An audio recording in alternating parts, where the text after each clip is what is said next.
So, good afternoon, students. Today we will discuss about eukaryotic cell. And in previous video, we complete the topic of prokaryotic cell up to inclusion bodies. हमने सारा ही discuss कर लिया था according to your NCERT syllabus.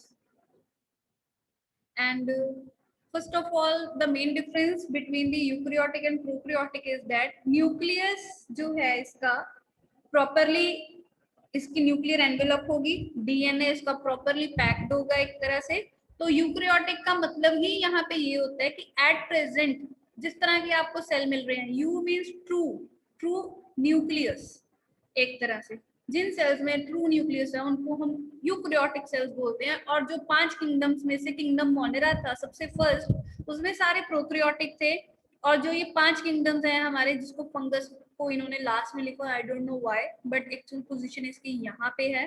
Kingdom Protista second number है, kingdom fungus third number है, और plant की fourth and animal is fifth, because as they evolved in the nature you can say. तो इस तरह से इनका सीक्वेंस रखा जाता है.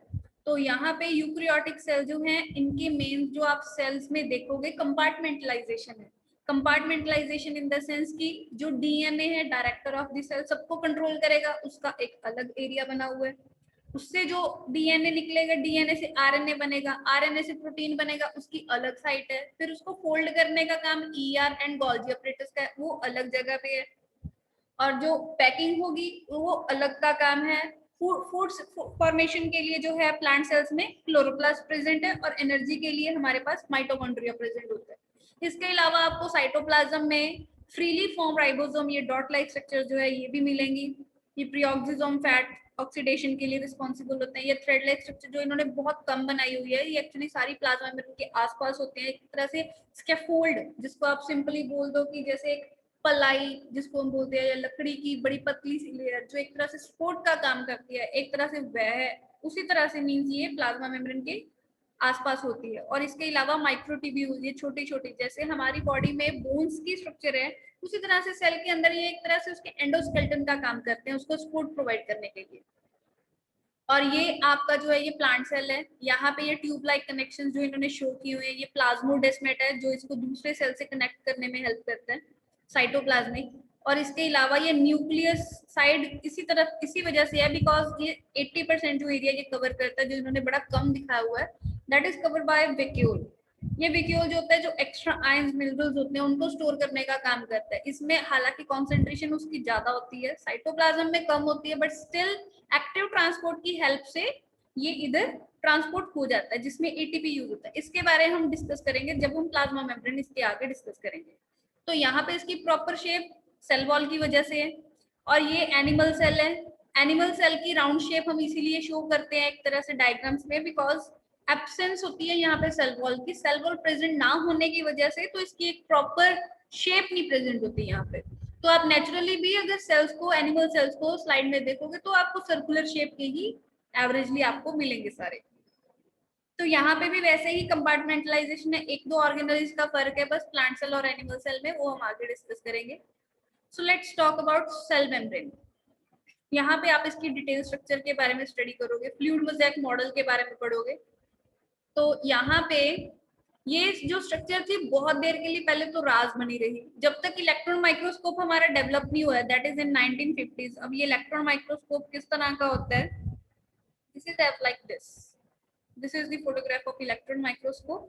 तो इसकी जो पावर होती है, ये 5 लाख टाइम किसी भी पिक्चर को या किसी भी ऑर्गेनल या किसी भी ऑब्जेक्ट की इमेज को बड़ा करके हमें दिखा सकती है, वो भी कंप्लीट रेजोल्यूशन के साथ. तो हम उसकी भी पिक्चर्स देखेंगे जो भी ऑर्गेनली हम पढ़ेंगे. तो ये प्लाज्मा मेम्ब्रेन है, इसके लिए स्टडी मटेरियल हम यूज करते हैं. अब यहाँ पे जो पॉइंट्स मैं बोल रही हूँ वो नीट में पूछे जाते हैं, और इन्हीं पॉइंट्स पे एमसीक्यू के क्वेश्चंस बनते हैं, तो ध्यान से सुनो. तो एमसीक्यू क्वेश्चन यहाँ पे ये बन जाएगा कि which material is used, that is RBC. Why? Because इसमें हमें pure form of plasma membrane boundary की मिलेगी, इसके अंदर न्यूक्लियस नहीं होता, ऑर्गेनल्स नहीं होती, ये इसलिए हम आरबीसी को यूज करते हैं, मेच्योर वंस को. तो यहाँ पे जो मेम्ब्रेन है हमारी, इस डायग्राम में ऐसे आप देखो. तो इसके अलावा मैं आपको दूसरी और डायग्राम दिखाती हूँ. यहाँ पे ये डायग्राम जो है, यहाँ पे जो ये बॉल लाइक स्ट्रक्चर आपको दिख रही है, these are the phosphate heads. अगर इसको अकेले को मैं बाहर को बनाऊं, this is like a phosphate head and इसकी टेल्स होती है नीचे, दिस वन। ये जो टेल का पोर्शन है ये नॉन पोलर पोर्शन है, ये पोर्शन जो इसका है this one, this is non polar. And जो अपर पोर्शन है इसका ball like structure which is non as phosphate head, this is polar. phosphate head is polar in nature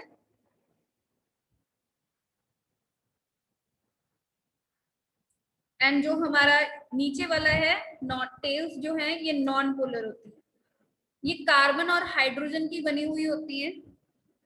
और ये नॉन पोलर, पोलर आपने chemistry में पढ़ा हुआ है, पोलर वो होते हैं जिसमें चार्ज की डिस्टॉर्शन एक तरह से डिस्ट्रीब्यूशन एक प्रॉपर वे में हुई होती है, एक तरफ पॉजिटिव पोल एक तरफ नेगेटिव पोल ऐसे। तो नॉन पोलर में ऐसा कुछ नहीं होता। तो नॉन पोलर को आप एक तरह से ऑयल नेचर बोल सकते हो और पोलर को आप एक तरह से वाटर नेचर बोल सकते हो। तो ऐसे इनकी अरेंजमेंट होती है।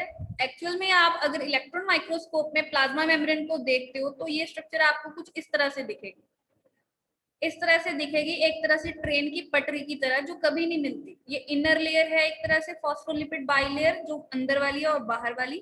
तो एक तरह से इस एरिया को आप ये बोल सकते हो कि outside of the cell,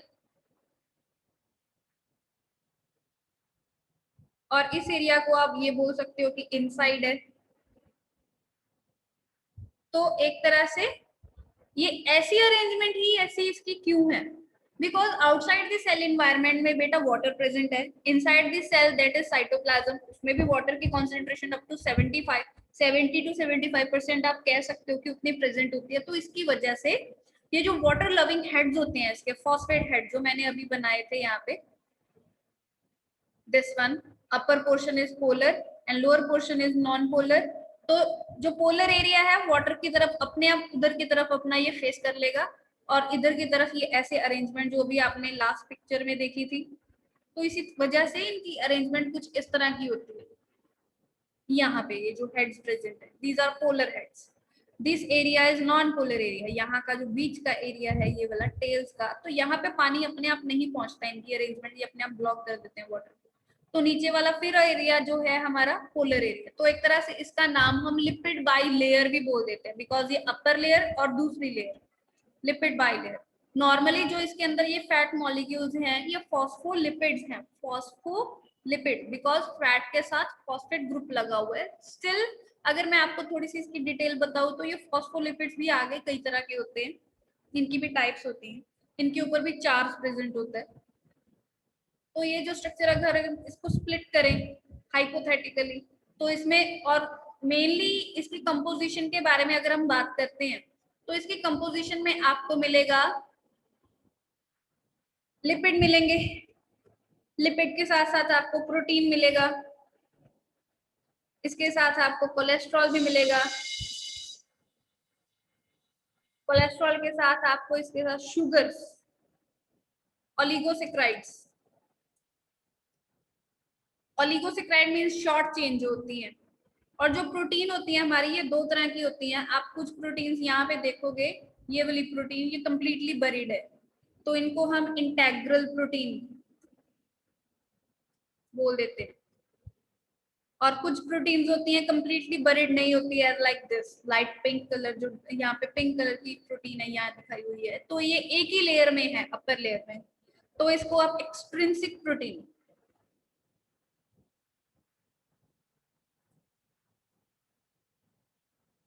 extrinsic protein भी बोल सकते हो, पेरिफेरल प्रोटीन्स भी बोल सकते हो।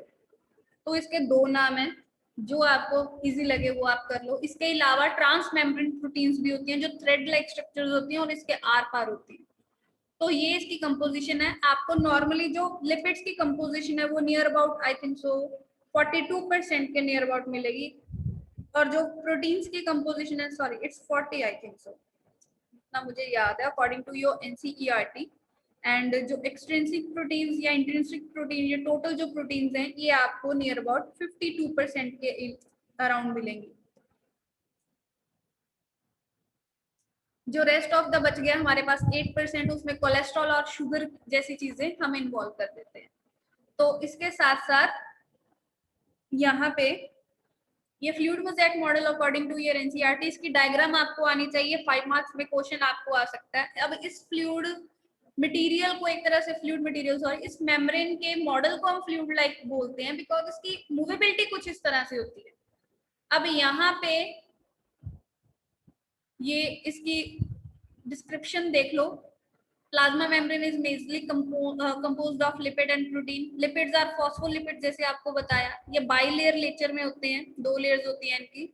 और जो लिपिड्स होते हैं वो arrange with in the membrane कुछ इस तरह के होते हैं कि जो इनके पोलर हेड्स हैं वो आउटसाइड होते हैं बिकॉज ये हाइड्रोफोबिक जो टेल्स होती है वो इनर पार्ट में होती है। ये पोलर हेड वाटर लविंग है, इस वजह से इनके फेसेस उस तरफ हैं जहां जहां पे वाटर मिलेगा।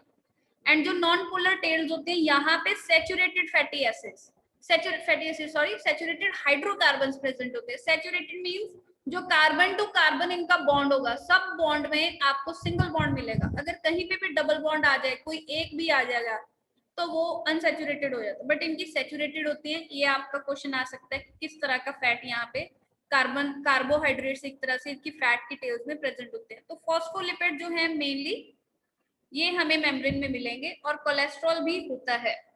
यहाँ पे मेम्ब्रेन जो है इसके प्रोटीन्स और कार्बोहाइड्रेट्स, इसकी जो बायोकेमिकल इन्वेस्टिगेशन मींस कौन कौन से केमिकल प्रेजेंट है, तो इसकी ये कंपोजिशन इन्होंने यहाँ पे बताई। 40% of lipids are present and 52% proteins. ये आपको एज इट इज लर्न करना पड़ेगा। तो ये रेशियो जो है थोड़ी बहुत वेरी करती रहेगी according to the type of the cell. और इसके अलावा जो मेम्ब्रेन में प्रोटीन है वो 2 तरह की, इंटेग्रल प्रोटीन और जो हमारी टोटली बरीड होती है, और दूसरी जो पार्शली बरीड होती है। पार्शली बरीड होती है जो उनको हम पेरिफेरल प्रोटीन बोल देते हैं, जो किसी ना किसी आउटर सरफेस या इनर सरफेस की तरफ प्रेजेंट होती है। अब यहाँ पे जो मैंने आपको ट्रांस मेम्ब्रेन प्रोटीन्स बताया था, ये थ्रेड लाइक स्ट्रक्चर्स जो हैं एज लाइक दिस, ये हार्मोन रिसेप्टर्स की तरह काम करती हैं। ये जो हार्मोन्स होते हैं ये भी प्रोटीन ही होते हैं अपने आप में, बस वो हार्मोन्स की स्ट्रक्चर जो है इतनी बड़ी होती है कि वो वॉल को क्रॉस नहीं कर पाते, तो उनके रिसेप्टर ये मेम्ब्रेन में ही होते हैं। तो ऐसे रिसेप्टर्स को हम मेम्ब्रेन बाउंड रिसेप्टर्स बोलते हैं। तो हार्मोन आएगा यहीं पे इनके साथ सिग्नल प्रोवाइड करेगा, और साथ में सेल के अंदर जो प्रोटीन का इनर पार्ट है वो आगे फर्दर रिएक्शन को कैरी ऑन कर देता है।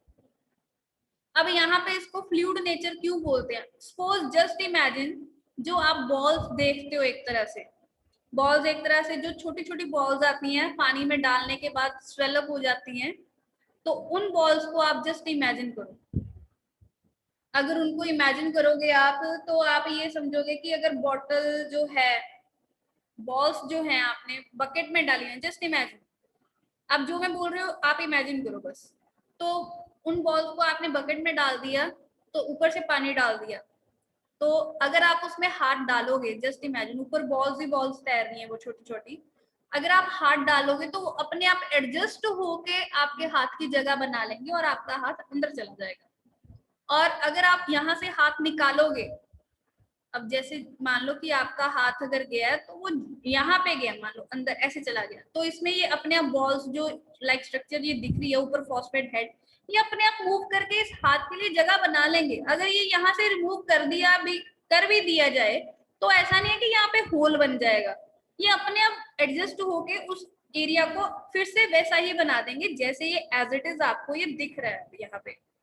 तो इस तरह से ऐसे नेचर को हम फ्लूइड नेचर की तरह बोलते हैं, इसी वजह से इसको फ्लूइड मोज़ेक मॉडल बोला जाता है। और ये जो प्रोटीन्स आपको यहाँ पे दिख भी रहे हैं, तो ये जो प्रोटीन्स हैं ये ऐसा नहीं है कि ये स्टेबल रहते हैं, ये कभी भी ऐसे स्टेबल नहीं रहते। अगर ये एक जगह पे फिक्स है डजंट मीन कि ये एक जगह फिक्स रहेगा, बट ये लेटरल मूवमेंट शो कर सकता है। नीट के ऊपर ये बहुत बार क्वेश्चन पूछा गया कि जो मेम्ब्रेन में प्रोटीन्स होते हैं वो किस तरह की मूवमेंट शो कर सकते हैं। तो बेटा ये राइट लेफ्ट आगे को आ सकता है, पीछे को जा सकता है ऐसे मेम्ब्रेन में। इसका मतलब ये नहीं है कि ये निकल जाएगा अंदर को चला जाएगा सेल के, या सेल के बाहर आ जाएगा, ऐसा नहीं होता। तो इसमें ऐसा नहीं है, इसकी जो मूवमेंट्स होती है ये सिर्फ lateral movements, right left forward backward ऐसे शो कर सकता है। तो इसके जो ये मूवमेंट्स हैं, इसी की मूवमेंट्स की वजह से हम इसका फ्लूइडिटी नेचर जो है वो एक तरह से मेजर करते हैं। तो यहाँ का इम्प्रूव मॉडल, पहले बहुत मॉडल है इसके, try laminar model, sandwich model. तो आज का जो मशहूर मॉडल जो आज तक हम पढ़ रहे हैं वो सिंगर एंड निकलसन ने दिया है, जिसको हम फ्लूइड मोज़ेक मॉडल बोलते हैं। अब ये क्वाजी फ्लूइड मींस लिपिड्स की वजह से इसका बेटा ऐसा नेचर है, जो से मैंने आपको ये एग्जांपल दी थी। तो अब ये जो लेटरल मूवमेंट्स, ये देखो इन्होंने लिखा हुआ lateral movements of protein with in the overall bilayer, पूरी लेयर में प्रोटीन, जरूरी नहीं है कि अगर सपोज ये सर्कल आपको मैं समझाने के लिए बना रही हूँ, सॉरी कुछ और ही बन गया। तो अगर just imagine this is a cell, अगर यहाँ पे कोई प्रोटीन पड़ा है तो ये पूरी मेम्ब्रेन में यहाँ पे भी आ सकता है, यहाँ पे भी आ सकता है, यहाँ पे भी आ सकता है, यहाँ पे भी आ सकता है, ये घूमता रहेगा, ये कभी ऐसे टिक नहीं बैठते, ये बात बोली हुई है इन्होंने। तो फ्लूइड नेचर जो है मेम्ब्रेन का, ये इंपॉर्टेंट पॉइंट है। जो सेल ग्रोथ होती है वो इसी वजह से है, फॉर्मेशन ऑफ जो इंटरसेलुलर जंक्शंस बनते हैं इसके फ्लूइड नेचर। अगर ये ऐसे बड़ी हार्ड होती तब तो ना ये सक्रीशन करती, ना ये एंडोसाइटोसिस एक्सोसाइटोसिस करती, ना सेल डिवीजन के टाइम पे ये मूव करती। तो इसके फ्लूइड नेचर की वजह से ही ये सारे काम जो है सेल के पॉसिबल होते हैं। अब आ जाती है बात की सेल के अंदर जो है, अंदर और बाहर ट्रांसपोर्टेशन कुछ किस तरह से होती है। अब यहाँ पे एक बात आप ये देखो कि जो प्लाज्मा मेम्ब्रेन है, प्लाज्मा मेम्ब्रेन का नेचर जो है वो नॉन पोलर है। अब यहाँ पे जो चीजें, सब्सटेंस जिसने मूव करना है, ये दो तरह का हो सकता है। या तो ये पोलर होगा, जिसको आप वाटर की तरह समझ लो सिंपल भाषा में, या फिर ये क्या होगा, एक तरह से नॉन पोलर होगा। तो नॉन पोलर आप ऐसे समझो ऑयल की तरह, और ये कभी आपस में मिक्स नहीं होते। नॉन पोलर नॉन पोलर में ही मिक्स होगा, डिजोल्व लाइक डिजोल्व, ऐसी आप टर्म्स +2 के सॉल्यूशन चैप्टर में पढ़ोगे केमिस्ट्री के। तो उसमें ये बोला जाता है कि जो पोलर लाइक चीजें होती हैं वो पोलर सब्सटेंसेस में ही अच्छे से डिजोल्व होती हैं, और जो नॉन पोलर है वो नॉन पोलर में ही अच्छे से डिजोल्व होता है। ये बात ये होती है कि जो पोलर मॉलिक्यूल्स हैं उनमें जो इंटरेक्शंस आपस में होती हैं, तो दूसरे पोलर मॉलिक्यूल की जो आपस की इंटरेक्शन है वो एक्चुअल में मैच करने की वजह से ही आपस में डिसॉल्व हो जाते हैं। नॉन पोलर का भी सेम है, बट जो पोलर और नॉन पोलर को अगर आप मिक्स करोगे तो इनकी इंटरेक्शंस जो है वो सेम नहीं होती, जिसकी वजह से इनकी मिक्सिंग पॉसिबल नहीं हो पाती। Interactions means force of attraction और रिपल्शन, कहने का मतलब ऐसे है। तो अब हमारा जो प्लाज्मा मेम्ब्रेन है ये तो नॉन पोलर नेचर है due to the presence of lipids. तो अगर यहाँ पे जस्ट इमेजिन कि मैं सेल ड्रॉ कर रही हूँ, तो जो इस सेल की मेम्ब्रेन है ये नॉन पोलर है। अब मान लो कि बाहर ये सब्सटेंसेस प्रेजेंट है, कि छोटे छोटे सब्सटेंस ऐसे ये प्रेजेंट है, ये सारे नॉन पोलर इन नेचर है। सेल के बाहर इनकी कॉन्सेंट्रेशन बहुत ज्यादा है, ध्यान दो, सेल के बाहर इनकी कॉन्सेंट्रेशन बहुत ज्यादा, बट सेल के अंदर इनकी कॉन्सेंट्रेशन कम है। तो ऐसे में ये जो सब्सटेंसेस है, ऊपर से ये नॉन पोलर है, मेम्ब्रेन भी नॉन पोलर है, तो इनको ट्रांसपोर्ट कर, ऊपर से साइज भी बड़ा छोटा है, तो इनको ट्रांसपोर्ट करने में इतनी ज्यादा दिक्कत नहीं आएगी। तो ये सीधा मेम्ब्रेन के आउटसाइड टू इनसाइड क्रॉस कर जाएंगे अकॉर्डिंग टू देयर ग्रेडियंट। अब ग्रेडियंट क्या होता है, ग्रेडियंट ये ग्रेडियंट ही बना हुआ है कि सेल की आउटसाइड की कॉन्सेंट्रेशन जो है बहुत हाई है, पर दूसरे एरिया में कॉन्सेंट्रेशन जो है बहुत कम है। तो एक तरह से हाई कॉन्सेंट्रेशन किसी सब्सटेंस की और उसी सब्सटेंस की उसी एरिया के आसपास लो कॉन्सेंट्रेशन हो जाए तो इसको आप ग्रेडियंट बोलते हो। तो यहाँ पे एक वर्ड हम यूज कर देंगे कि ये पासेस जो हो रही है ये along the gradient, means from high concentration toward this low concentration. अगर आप कॉर्नर में रूम के अगरबत्ती लगा दोगे तो दूसरे कॉर्नर तक अपने आप खुशबू आ जाएगी, तो ये डिफ्यूजन है सिंपल। तो इसलिए हम इसके लिए वर्ड यूज करते हैं सिंपल डिफ्यूजन। डिफ्यूजन भी लिख सकते हो आप। अब इसमें सेल को कोई एटीपी या किसी तरह की एनर्जी यूज नहीं करनी पड़ी, तो इस वजह से हम इसको पैसिव ट्रांसपोर्ट में काउंट करते हैं। तो यहाँ पे ये हाईलाइट करके आपकी बुक में लिखा हुआ है पैसिव ट्रांसपोर्ट, तो इसी का यही मतलब है। तो इसमें मॉलिक्यूल का नेचर मैंने आपको पहले, यहाँ पे नेचर मैटर करता है, मॉलिक्यूल का साइज मैटर करता है, और इसकी concentration, main point is concentration. और जो हमारा पोलर सब्सटेंस होगा, अगर मान लो दूसरी कंडीशन जो मैंने अब आपको डिस्कस, ये कंडीशन में क्या था कि जो सब्सटेंस है वो नॉन पोलर है, साइज उसका छोटा है, सेल के बाहर कॉन्सेंट्रेशन ज्यादा है, सेल के अंदर कॉन्सेंट्रेशन कम है। दूसरी कंडीशन में क्या है कि सेल के अंदर कॉन्सेंट्रेशन उस सब्सटेंस की मान लो ज्यादा है, सेल के बाहर कम है, तो क्या होगा कि सब्सटेंस है ऑलरेडी अपने आप outside to inside to outside move कर जाएगा। अब दूसरी कंडीशन में ये बोलो कि जो मॉलिक्यूल है वो पोलर है, ये जो मॉलिक्यूल है ये पोलर है और सेल के बाहर बहुत ज्यादा अमाउंट में प्रेजेंट है, बट ये सेल की मेम्ब्रेन को क्रॉस नहीं कर पा रहे। रीजन बीइंग दैट कि मेम्ब्रेन का नेचर है non polar, but these molecules are polar. तो ये कैसे क्रॉस करें? तो यहाँ पे अब जो मेम्ब्रेन में प्रोटीन लाइक स्ट्रक्चर प्रेजेंट होती हैं, तो वो यहाँ पे इनकी हेल्प करती है। तो ये जो प्रोटीन लाइक स्ट्रक्चर्स प्रेजेंट होती हैं, जैसे चैनल्स, इंटेग्रल प्रोटीन चैनल्स, ये हेल्प करते हैं यहाँ पे ट्रांसपोर्टेशन के लिए।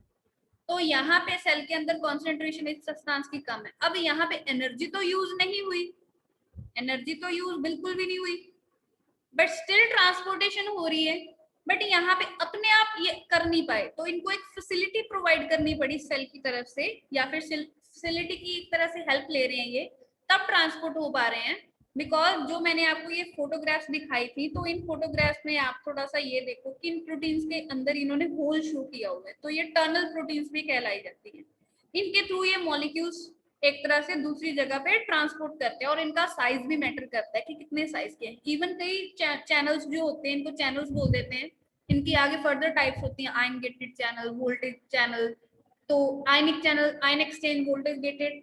तो इसके अलावा और भी है, तो कई होते हैं कि स्पेसिफिक ही हो जाते हैं, जैसे पोटेशियम आयंस के लिए पोटेशियम चैनल स्पेसिफिक है, वो पोटेशियम ही ट्रांसपोर्ट करेगा। सोडियम के लिए सोडियम आयंस, वो स्पेसिफिकली ही करेगा सोडियम आयंस को, वो किसी और को नहीं करेगा। तो ऐसे ये शेप के ऊपर डिपेंड होते हैं एक्चुअली। तो इस तरह की आप डिफ्यूजन को बोलोगे simply facilitate diffusion, facilitate, facility, facilitate diffusion.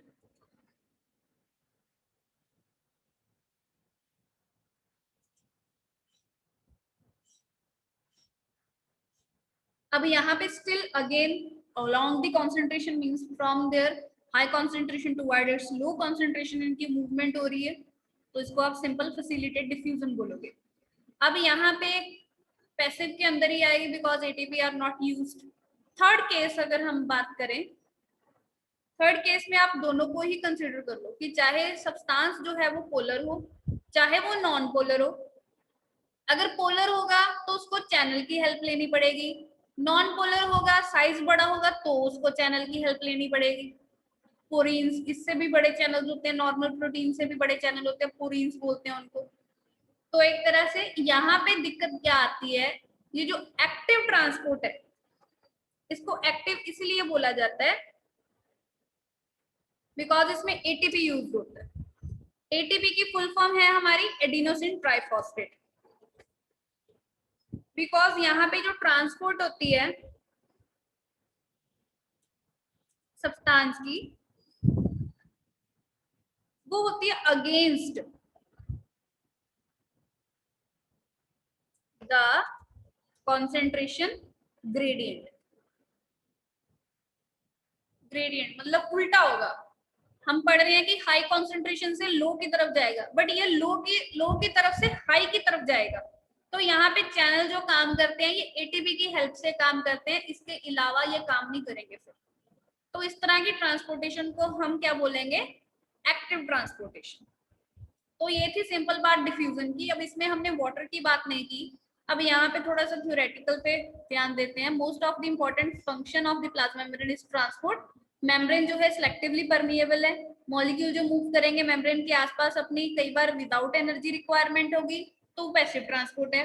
इसमें न्यूट्रल सॉल्यूट जिसपे कोई चार्ज नहीं होगा वो सिंपल डिफ्यूज कर जाएगा, और नॉन पोलर है वो भी डिफ्यूज कर जाएगा, वो अपनी हाई कॉन्सेंट्रेशन से लो कॉन्सेंट्रेशन की तरफ जाएगा। जो वाटर है वो भी अपनी खुद की हाई कॉन्सेंट्रेशन से लो कॉन्सेंट्रेशन की तरफ जाएगा, बट इसकी जो मूवमेंट है वो किसी और सब्सटेंस के ऊपर डिपेंड करती है, वो सॉल्यूट के ऊपर डिपेंड करती है, या फिर आयंस के ऊपर या सॉल्ट के ऊपर डिपेंड करती है। तो as the non polar molecule can not pass the membrane, because membrane is non polar, यहाँ पे लिखा हुआ है इन्होंने, तो दे रिक्वायर कैरियर प्रोटीन। तो एक तरह से फैसिलिटी यूज की इन्होंने, तो इस तरह की ट्रांसपोर्टेशन को हम फैसिलिटेट ट्रांसपोर्टेशन या फैसिलिटेट डिफ्यूजन बोल देते हैं। अब यहाँ पे एक्टिव ट्रांसपोर्ट की बात की है इन्होंने, जो मॉलिक्यूलर ट्रांसपोर्ट करेंगे मेम्ब्रेन को against their concentration gradient, means from their lower concentration to higher concentration. तो ये डिपेंड होता है एटीपी के ऊपर, एटीपी यूटिलाइजेशन होगी, तो यहाँ पे हम इसको एक्टिव ट्रांसपोर्टेशन बोलेंगे। ऑस्मोसिस को मैं यहाँ पे डिफाइन नहीं करूंगी, ऑस्मोसिस में के लिए मैं आपको अलग वीडियो बनाऊंगी, उसमें इस चीज को मैं एक्सप्लेन करूंगी। So this is your topic of plasma membrane. अब ये है सेल वॉल।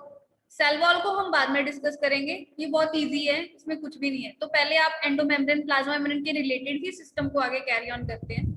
तो ये जो हमारा एंडोमेम्ब्रेन सिस्टम बोला हुआ है इन्होंने, एंडोमेम्ब्रेन, जब ये प्लाज्मा मेम्ब्रेन जो है सेल की, सेल के अंदर को, ये माना जाता है कि ये जो आप डायग्राम देख रहे हो बुक की, आपकी बुक में ईआर की ये डायग्राम बनी हुई है, न्यूक्लियस की डेवलपमेंट है, तो ये माना जाता है कि जो प्लाज्मा मेम्ब्रेन है हमारी सराउंडिंग की, वही अंदर वो इनफोल्ड होकर पिंच ऑफ होकर आई है और उसी से ये सारी ऑर्गेनलीज बनी है।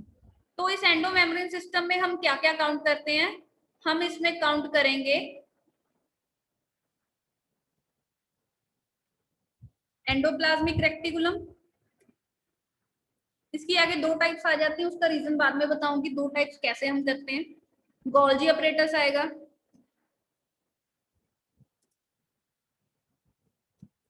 गोल्जी अपरेटस का जो नाम पड़ा है ये साइंटिस्ट के ऊपर पड़ा है, कैमलियो गोल्जी, उसने ये डिस्कवर किया था, तो उसी के नाम पे इसका नाम रख दिया गया। लाइसोसोम्स, वेसिकल्स,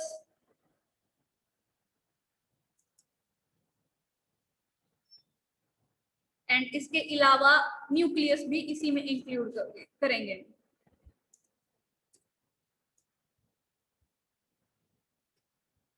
तो जो यहाँ पे अब आपने देखा वैक्यूल्स भी आ जाते हैं इसमें। अब यहाँ पे जो आपने देखा, हमने यहाँ पे क्लोरोप्लास्ट, माइटोकॉन्ड्रिया, इसका नाम नहीं लिखा, बिकॉज ये कहा जाता है कि आई थिंक सेल जब बन रहा होगा या एवोल्यूशन के दौरान, ये सेल के बाहर की प्रोसेसेस हैं कि ये इंडिपेंडेंटली अपना सर्वाइव करती हैं, ये सेल के मेम्ब्रेन से या सेल के अंदर इवॉल्व नहीं हुई, ये सेल के बाहर से इंक्लूड हुई है सेल के अंदर।